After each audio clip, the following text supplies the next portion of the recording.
Hey everybody, it's Lebo with Lebo's Pinball, and I am sorry I'm dragging along. It's been a little bit since the last update, but we are making some progress, and tonight we are going to focus on a couple things. So I've been mentioning for a while, we got to flatten out plastic, so that's what this episode is going to be about. We're going to talk about plastics. So take a look at this. We got right here, you see that curvature? That is no good. So when you put this back on here, you've got the curve, it's no good. You want to flatten that out. Let's take another one here. Let's see what we got here. Yeah, that one's kind of all over the place. So we want to flatten it out. So what are we going to do? Well, I've got right here, it's actually packed up in some glass. Or packed up in the paper. We got some glass that we're going to use to flatten this out. I'm going to show you the trick with that. So stay tuned. And here we go.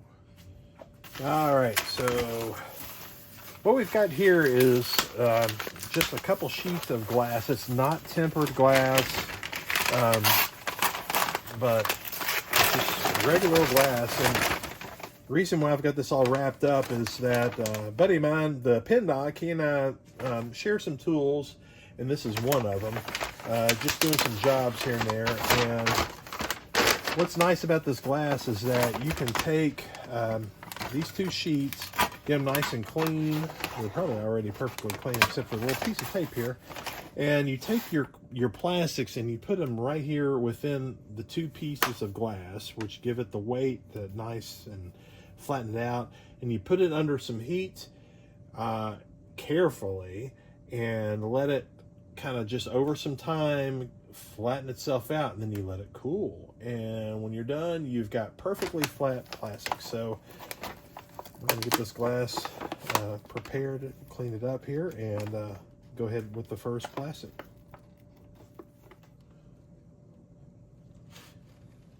So here's the first plastic. This is kind of a large piece, and I just checked it just a minute ago to make sure it would fit with the plastic itself, and it does seem like it's actually going to fit just barely. That piece of glass, I think it's 15 inches long. I forget the width, but we'll look it up here in just a minute. But anyways, the first thing you want to do is get a piece of paper towel, nice and clean. I've got some naphtha here. Rubbing alcohol would probably be okay too, but let's go ahead and start out here with the naphtha, just because it's a little more mild. And you're going to want to get this really clean. Look, there's already some dirt coming out. You want to get all the dirt out of it that you can, because as soon as we go through this process of flattening it, it's also baking it, and it's going to bake any dirt right into the plastic really permanently. I don't know there's any way you can really get it out. You just destroy it, honestly. But let's just go ahead and kind of keep wiping and cleaning this out. It's already cleaning up quite a bit on this side, at least. And this is usually kind of the dirty side, the side underneath where all the coils and everything throws the dust up. But let's go ahead and see what we can get here on the top. Oh yeah, there's dirt there too. What am I talking about? All right.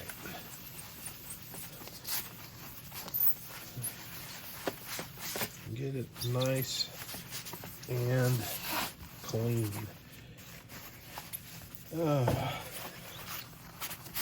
All right, so now that we've gone through here and cleaned this all up, let's go ahead and get it sandwiched between a couple pieces of glass and head up to the kitchen. All right, here we are in the kitchen. We're gonna bake up something nice. All right, so we've got the oven set for 200 degrees. That's the maximum that honestly I feel comfortable with doing. I've only done this, I've done this probably maybe like 6-7 times. But 200, maybe 180, I wouldn't go more than 200. But anyways, all right, let's go ahead and start out. We've got a nice clean piece of glass. Let's put the first plastic on here. Now this glass, it's just barely big enough for this to fit, but it does fit. And we've got a few of the pieces here sitting somewhere. Here we go. You can go ahead and get a multiple on here at once. And let's put that there. Actually, let's do that. That one's got a lot of curvature to it. All right, let's go ahead and put the top piece of our sandwich on here. And now let's move the camera back so that we can actually open up the oven. All right, get our fancy mittens in here and on. Open it up, and we're gonna bake ourselves some fancy plastics. All right, so now we are gonna go ahead and set this for, I don't know, probably right about 10 minutes, and we'll go check it out. All right, so it's been right about 20 minutes, or 10 minutes, or just a few minutes after that. And it's ready to go ahead and pull this out. I want you to kind of carefully grab this whole plastic sandwich and set it up here on top of the oven just to kind of let this cool. Now I'll tell you what, I'm seeing some that are still not quite flat, so we're going to go back in. 200 is not that much. I'm going to let the weight of the glass go a little bit longer. And let's go another, I don't know, 5 or 6 minutes. Let this heat up. So the whole idea is you don't want to add too much heat to where you're rending plastics, right? So just enough to where we can kind of soften the plastics. They'll start to drift down, and then you carefully put it back up and let it cool. So let's give it a little more time. All right, so we've put it back in the oven. I actually increased the temperature to 225. I know I said earlier between 180 and 200. And I remember before, I think I bumped it to 225. And this is just to kind of give it a little more heat, kind of accelerate things. And I think that's still fine. So let's go ahead and take a close look to see how this is looking. Yeah, the area that I saw a plastic that was still curving definitely looks flat now. So let's go ahead and set this out and let it cool. So the idea now is just leave it alone. You know, you want to pull the glass off and be like, hey, we're done now. We need to let this cool. I'm gonna let this sit here for probably a good 30 minutes or so. Let it just kind of cool down. And this is not all the plastics. I still got a few more to go put on here. But once this is cooled down, we can shift over and get the others done. All right, so we've got the plastics removed from the oven, and they've been cooling here on the side. I'm pulling this one piece of glass off. Take a look at them. See how this looks. All right, look at that. A lot more flat. I like flat plastics. And here's the big one. Look at that. Much better. All right, so we're going to pull all these off, set them aside, get the other plastics back in the oven, and they'll be ready to go on the game. And there we have it. Perfectly flat plastics. Here they are, all flat, ready to go back into the game. They turned out good. Really happy with how this turned out. Before we go through this on, though, I am now ready to finally focus in on the worn green area that's above that pop bumper. So let's go focus on that, and then we'll start putting things back together. Right, so to take care of this section here where we've got the that's paint worn out, I've gone ahead, I put a little bit of a glazing putty down, and I've kind of smoothed it out.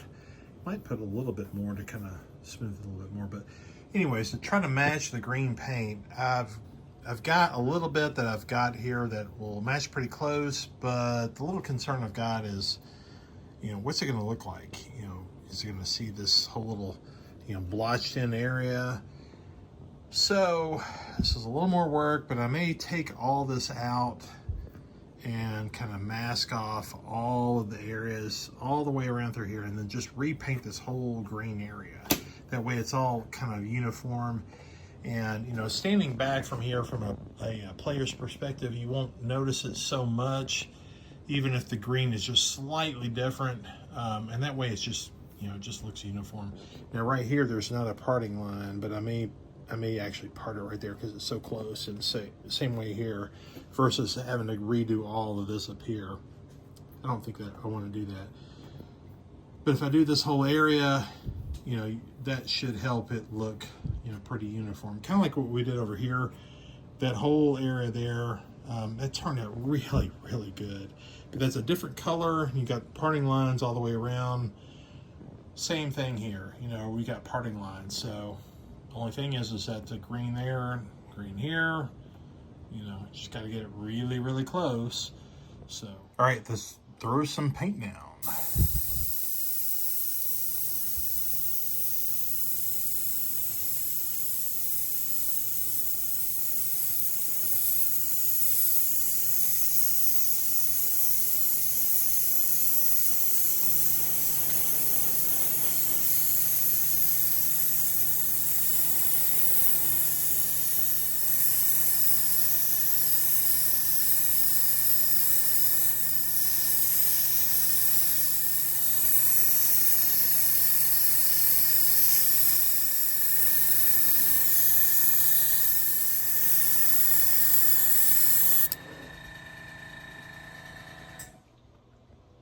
All right, so we got the green put on last night, and it turns out that the pin dock was about to shoot some clear for another project. So perfect timing we need to get this clear put on.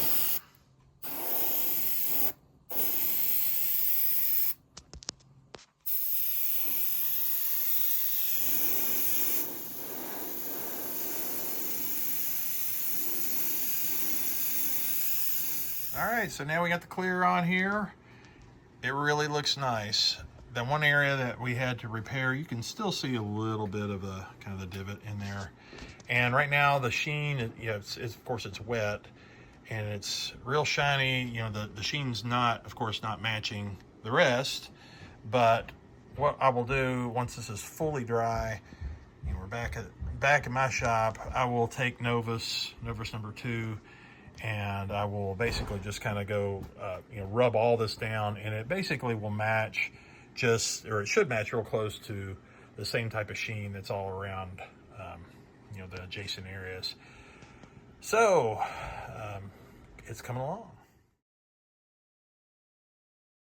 And of course, while we're here at the Pin Doc's house, we've got to check out some of the games that he's got here. But this one in particular is just probably one of the best attack from ours that just exists, period. This is just fantastic. So of course we just start out with the cabinet. This has all been redone. It's, you know, re-decaled.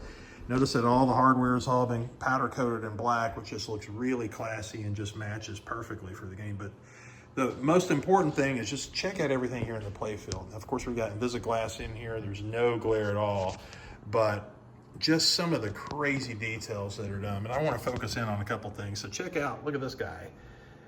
You got the Martian with the lit up eyes actually in the saucer there. All the little, where these other aliens that actually come bouncing around. When you get into, I guess when the part when it's actually shaken, they shake and their eyes will actually light up. When they're bouncing. When they're actually bouncing. So, I mean, it's all been completely redone. I'm getting ready to go play it here. And anyways, just had to show this off while we were here. It's a very sweet looking game. Look out, Martian! Check this out.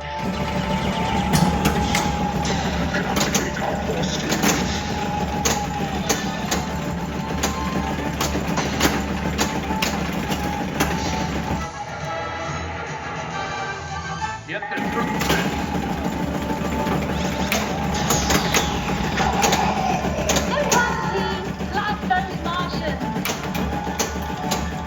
So I just showed you those crazy aliens bouncing around. But by the way, we're on ball 1. He's actually had an extra ball. Getting ready to. He is absolutely killing it. Look how far along we are here. That ball right there is at least 12 or 15 minutes.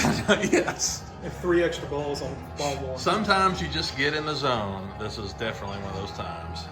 All right, let's tear it up. We're going to roll the inverse this time. We are going to roll the inverse.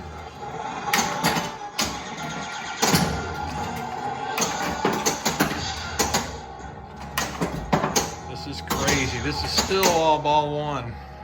Well, with 4 extra balls. Now his ball one's over. It's finally my turn. Oh yeah, look, his 19 billion to my little measly 317 million. All right, I'm gonna put the phone down, record video, just that I capture a little more beauty of this playfield. Is this? I can't remember. Did you do playfield swap on this? No, it's original. This is original playfield. Flawless. It is just immaculate. Without flaw. The little extras like the building here, and like I already pointed out with the aliens with the lights, and it's just so sweet. Just even the plastic protectors that are glowing in this green. It's just so incredible. I mean, it's just beautiful without really going over the top.